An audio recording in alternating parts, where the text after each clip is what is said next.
Assalamualaikum warahmatullahi wabarakatuh. Alhamdulillahirabbil alamin. Wa bihi nasta'in umur dunya waddin. Wassalatu wassalamu ala asyrafil anbiya'i wal mursalin. Amma ba'd. Allahumma shalli ala sayyidina Muhammad wa ala alihi wa sahbihi wa sallim. Sampai jumpa kembali pada mata kuliah pendidikan agama Islam bersama saya. Insyaallah pada hari ini saya akan melanjutkan materi pada pembahasan toharah ya, yang bersuci pembahasan tentang bersuci ya.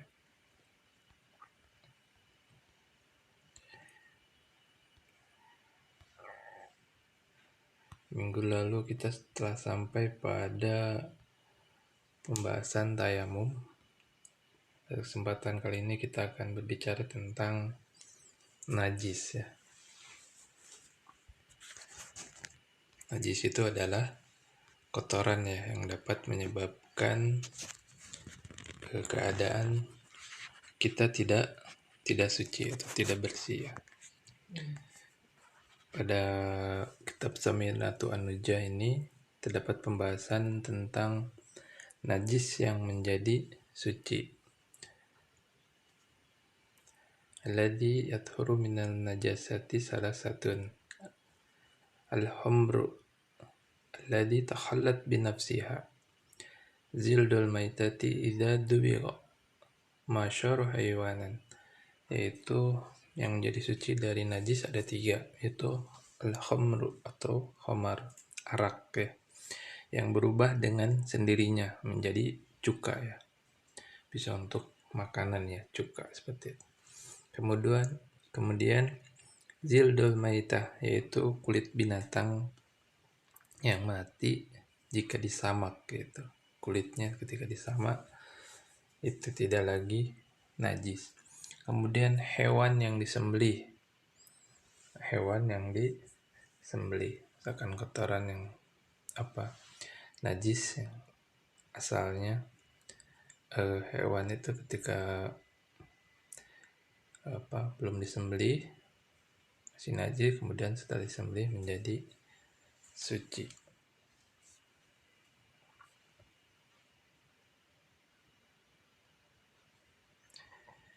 Yang tentunya hewan ini adalah hewan yang halal untuk dimakan, terkecuali dari yang diharamkan. Sudah jelas-jelas kalau yang diharamkan yaitu najis ya, walaupun disembelih dan haram hukumnya untuk dimakan. Nanti kita akan membahasnya lagi lebih lanjut di bagian najis yang mughalazah atau yang berat. Pembagian najis, najasatu salah satu ya, yaitu mughalazah itu mughalazah, kemudian najis muhaffafah, kemudian mutawasyithah, yaitu yang berat, yang ringan dan sedang. Kemudian apa itu al-mughalazah ataupun yang najis berat? Najasatul kalb, yaitu najis dari najis anjing ya. Kemudian wal hinzir, itu dari babi. Wa far'u ahaduhima, yaitu dan cabang atau bagian dari keduanya, misalkan air liurnya, kemudian lain-lainnya ya, bagian dari babi ataupun anjing. Kemudian najis muhaffafah, baulus syabi, yaitu air kencing bayi laki-laki, alladzi lam yat'am ghairul laban, yang belum makan kecuali susu ya. Kemudian walam yablugh bi khalatain ya, yaitu belum mencapai usia 2 tahun ya. Kemudian najis ringan mutawasyithah, mohon maaf di sini bukan ringan, yang najis sedang ya. Mutawasito itu sedang, yaitu syairun najasyat, yaitu yang selain keduanya yang telah disebutkan di atas, yaitu najis sedang. Kita akan masuk juga tentang pembahasan tentang bagaimana mensucikannya, yathur, yaitu untuk al-mughalazo yathuru bisyab'i ghuslatin ba'da izalati a'niha ihdahuna biturab, yaitu dibersihkan dengan 7 kali basuhan ya, setelah dihilangkan najisnya terlebih dahulu ya, dimana salah satunya dengan tanah biturab. Wal muhaffafah,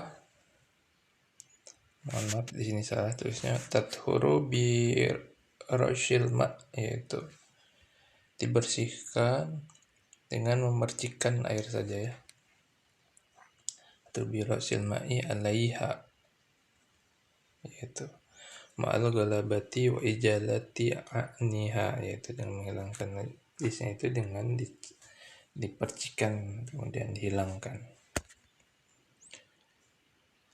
Wal mutawasyithah, yaitu yang ringan, yang sedang, tanqasimu ila qismain, yaitu terbagi menjadi 2, aniyah wa hukmiyah, yaitu aniyah lati laha launun warihun wa ta'mun, yaitu yang memiliki warna, bau dan rasa ya. Sini yang mutawasito, yaitu yang memiliki warna, aroma dan rasa ya.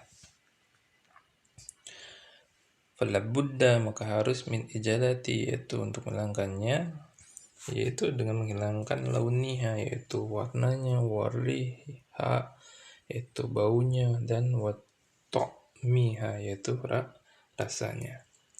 Wa hukmiyah allati la launa wala riha wala ta'amal laha, yaitu yang tanpa najis, yang tanpa ada warna, kemudian tanpa ada bau dan rasa padanya ya. Yakfi allati la launa wala riha wala ta'am wala ta'ma laha, yaitu tanpa rasa. Yakfi ke jaryul ma'i alaiha, cukup dengan mengalirkan saja air padanya ya, hingga yang terkena najis hanya dialirkan saja airnya ya, hingga bersih. Sini juga dibahas tentang haid dan nifas. Paling sedikit aqallul haidi, yaitu yaumun walillatun, yaitu sehari semalam. Ghalibuhu sittun au syab'un, yang umumnya 6 atau 6 hari. Waksaruhu khamsata asyar, yaitu paling banyaknya 15 hari. Khamsata asyar yauman bilayaliha, dan 15 malam ya, 15 hari semalam maksudnya. Wa aqalut tukhri bainal haidatain, sedikit sucinya itu di antara 2 haid adalah khamsata asyara yauman, yaitu 15 hari.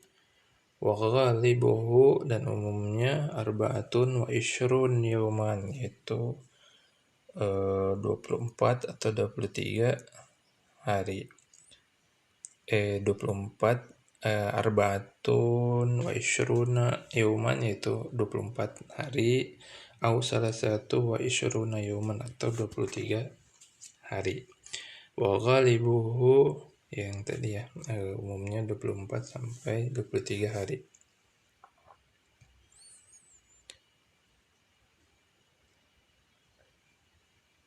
Wala haddal aksarih, ya, dan ada juga yang lebih lama ya, seseorang lama dari itu aqallun nifas ma mahajjah, itu yang paling sedikit dari nifas itu setetes ya.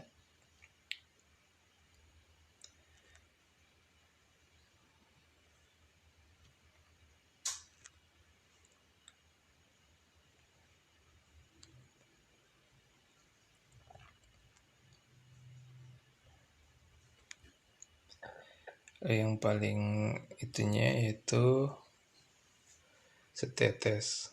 Kemudian waghalibu umumnya 40 hari. Kemudian wa aktsaruhu situna yauman, yaitu paling banyak 60 hari ya.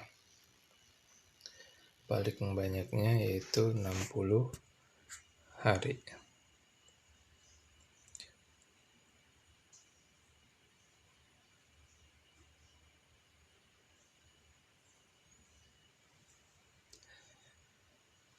Mohon maaf tadi aku nifas majatun yaitu paling sedikit.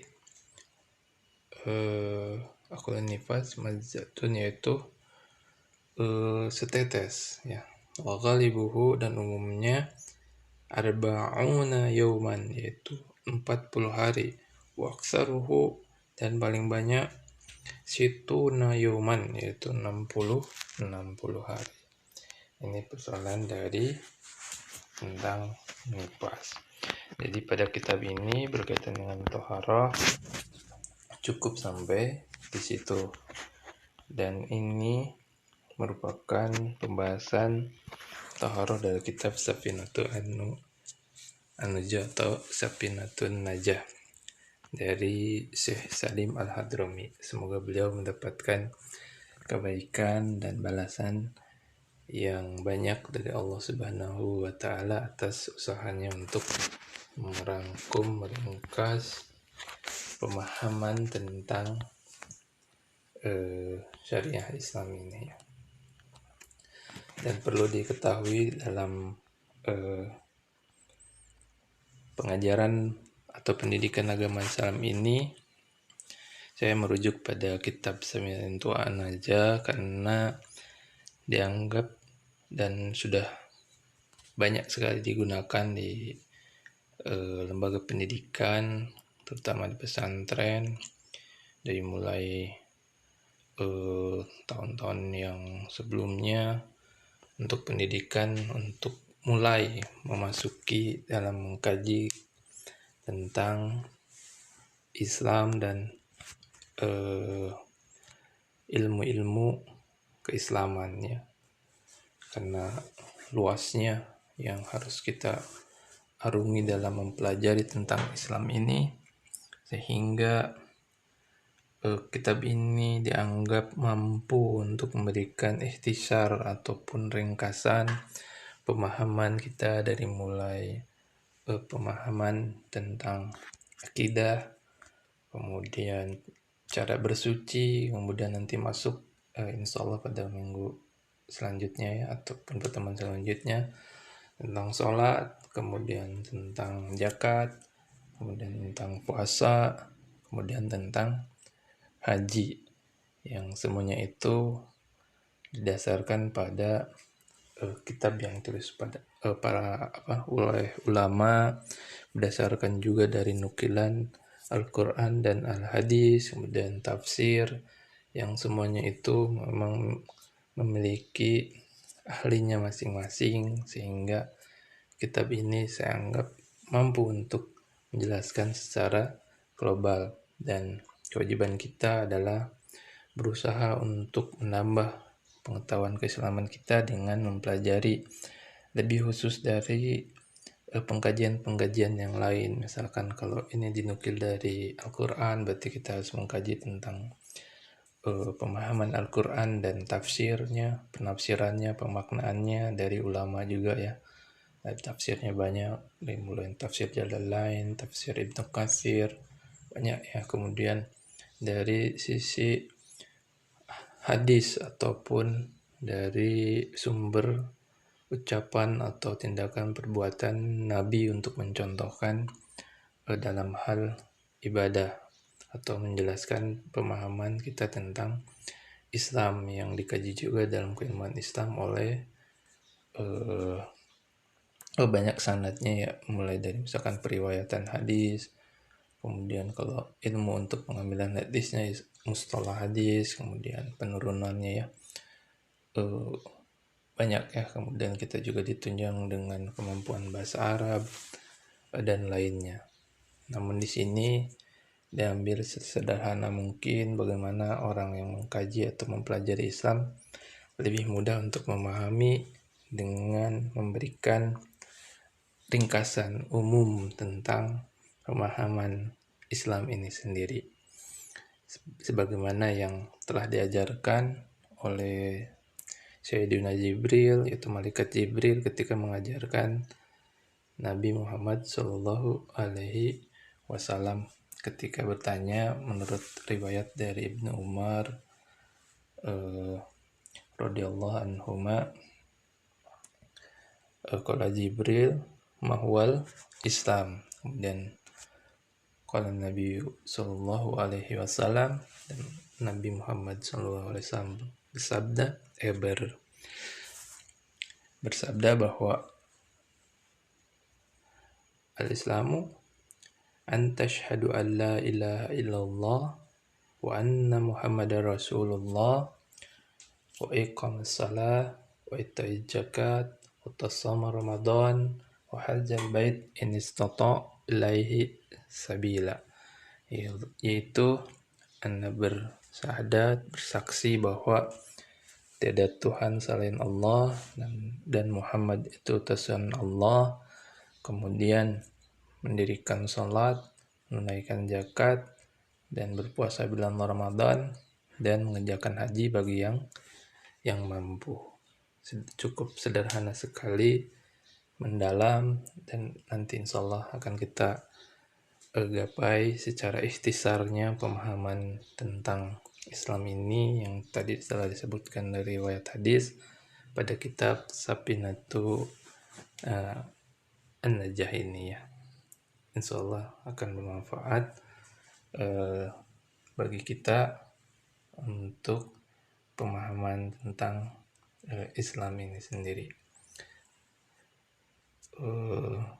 Cukup sederhana dan mudah-mudahan bisa dipahami sehingga pemahaman bagi yang sudah pun ditunjang lagi dengan pemahaman lebih mendalam, pengkajian lebih mendalam. Kemudian bagi yang baru mengenal, ini pun tidak akan terasa berat ya. Insya Allah pada pertemuan selanjutnya kita akan bahas tentang sholat ya. Mungkin itu saja yang saya dapat sampaikan hari ini. Mohon maaf apabila ada kesalahan. Wabillahi taufiq wal hidayah. Assalamualaikum warahmatullahi wabarakatuh.